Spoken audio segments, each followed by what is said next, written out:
Look at the Indian economy, उस economy का आप साइज देखें। इंडिया वालों ने $50 बिलियन अमेरिकन इकोनॉमी में इन्वेस्ट किया हुआ है। हम $3 बिलियन के लिए उनके आगे नाक रगड़ रहे हैं। नया नाम दिया भारत मंडपम, ग्लोबल साउथ का हेड ऑफिस होगा ये। और जिस दिन ये ग्लोबल साउथ का हेड ऑफिस बनेगा तो समझे दुनिया में फिर उस दिन 2 यूएन है, एक अमेरिका में, एक इंडिया में। जहां भी मैं गया हूं तो वहां पे एक वो होती है सेंस ऑफ अपबीट, यानी कि हम कामयाब हो रहे हैं।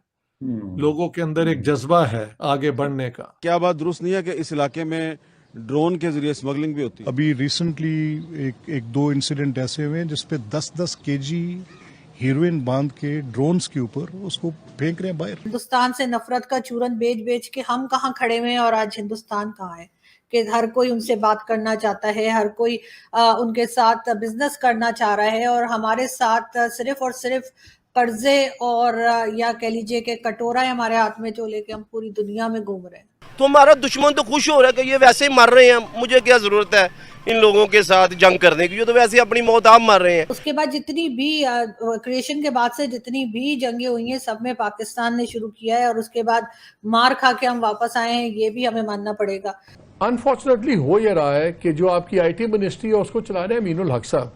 मुझे तो ये भी शक पड़ता है कि पता नहीं वो मेल भी खोल के पढ़ सकते हैं कि नहीं। आज वहाँ पर इंडिया की बोरियां और वहाँ पर छोटे छोटे पैकेट पड़े हैं जिसके ऊपर मेड इन इंडिया। नया नाम दिया भारत मंडपम। मंडपम साउथ इंडिया में टेम्पल पोर्च को कहते हैं। तो basically this is Bharat temple, इस तरीके से आप समझ जाएं कि इसके नाम का जो मतलब है। अब हम इसके अंदर अगर हम आगे जाएं तो देखें ये नीचे इसके अंदर मेट्रो भी कनेक्ट की जाएगी, एयरपोर्ट से डायरेक्ट रोड भी दिया जाएगा, अंडरग्राउंड मेट्रो भी होगी जो डायरेक्ट इधर कन्वेंशन सेंटर के अंडरग्राउंड स्टेशन होगा। ये एयरपोर्ट से 10 किलोमीटर दूर है। बाकी आप इसके अंदर देखें दुनिया की कोई ऐसी टेक्नोलॉजी नहीं जो इसके अंदर यूज ना की हो, ऐसा कोई काम ना जो उसमें ना किया हो। जब पूरा तैयार हो जाएगा 5 लार्ज एग्जीबिशन हॉल्स होंगे, 5 स्टार होटल्स होंगे, ऑडिटोरियम हॉल, एक सिंगल जो लार्जेस्ट ऑडिटोरियम हॉल होगा वो 10,000 लोगों को एट ए टाइम वो फैसिलिटेट कर सकता है। मल्टी अरीना फैसिलिटीज होंगी 6,000 लोगों के लिए। और इसके अंदर देखें आज जब मैं उनकी वीडियो देख रहा था, जो इनॉग्रेशन वीडियो थी जगह की और उसकी, तो उसके अंदर जो सबसे अच्छी बात मुझे लगी ना, हर चीज को किस तरह इंडिया से कनेक्ट किया गया। पहली चीज तो वो तो इंडिया की खासियत है। मोदी जी के टाइम में जितने भी आए तो कल्चर और आर्किटेक्चर में हर जगह इंडियन टच दिया हुआ है। एक पूरा दीवार है जहाँ पर योगा के पोजेस हैं, तो दूसरी जगह पे क्या जो चीजें इस्तेमाल की गई हैं, चाहे कारपेट हो, वुड वर्क हो, तो वो पूरे इंडिया से हर स्टेट का कुछ ना कुछ इस्तेमाल किया गया है। फिर एक वो एवोल्यूशन ऑफ ह्यूमन बींग्स या एवोल्यूशन ऑफ बिजनेस और इंडस्ट्री वो दिखाई है कि लाखों सालों में किस तरह एवोल्यूशन हुई है। तो वो सर्कल्स बनाए हुए हैं अलग अलग मटेरियल के, पत्थर का सर्कल है तो वो आगे फिर अलग अलग मटेरियल के सर्कल अलग बनाए हुए हैं। एक चीज जो मुझे और अच्छी लगी इसके अंदर जो मैंने सुनी कि it will work as G20 host summit, ठीक है, वो इधर होगी। इंटरनेशनल सोलर अलायंस भी इधर होगी, ठीक है, उसका भी हेड ऑफिस, उसकी मीटिंग्स इधर होंगी। जितनी भी ट्रेड ऑर्गेनाइजेशंस जो इंडिया की खुद की हैं, इंडिया की बनाई हुई है, वो इधर होंगी।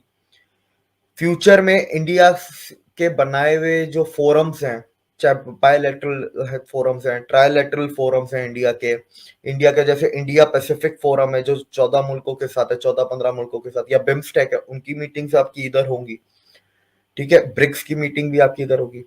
सबसे बड़ी बात जो वीडियो में नहीं कही गई लेकिन जो मेरा दिमाग कहता है और हमें शायद फ्यूचर में मेरी ये प्रेडिक्शन सही होगी, ग्लोबल साउथ का हेड ऑफिस होगा ये।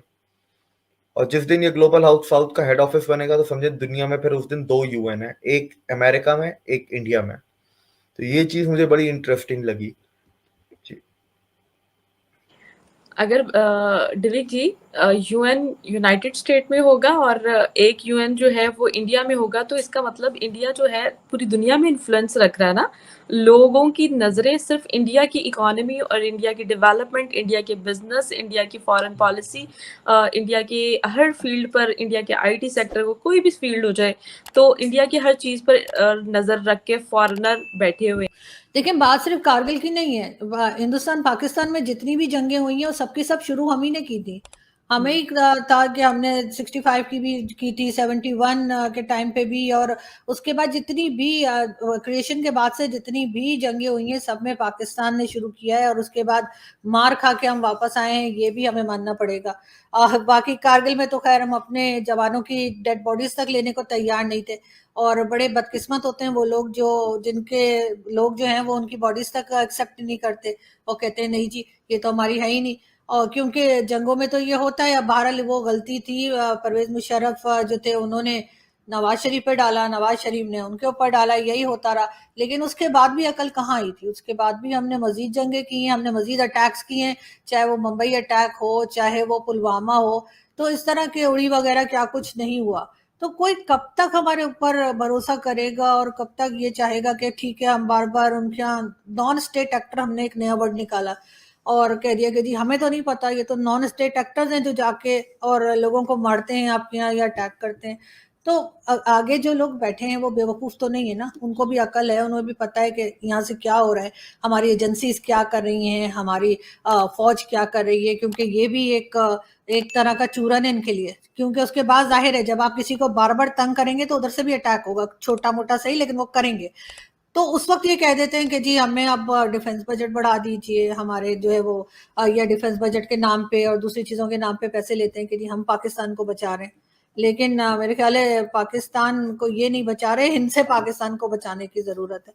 लेकिन ये लोग ये बात समझे तब ना, आम पब्लिक भी बेवकूफ बन जाती है, और पॉलिटिशियंस तो वैसे ही आपको पता है हमारी फौज और एजेंसीज के कब्जे में। आरजू मैम, रिसेंटली इंडिया के जो रक्षा मंत्री हैं राजनाथ सिंह, उनकी जानिब से एक स्टेटमेंट आती है और वो ये कह रहे हैं कि हम जो है एलओसी को यानी कि अपनी डिग्निटी को मेंटेन करने के लिए हम रेडी हैं एलओसी को क्रॉस करने के लिए। कभी हमने देखा कि मोदी गवर्नमेंट की जानिब से इतनी स्ट्रक्ट जो है वो नहीं आई स्टेटमेंट। ऐसे वीडियो देखने के लिए नीचे दिए गए सब्सक्राइब बटन को प्रेस कीजिए और घंटी बटन को क्लिक कीजिए ताकि आपको नए वीडियो मिलती रहे।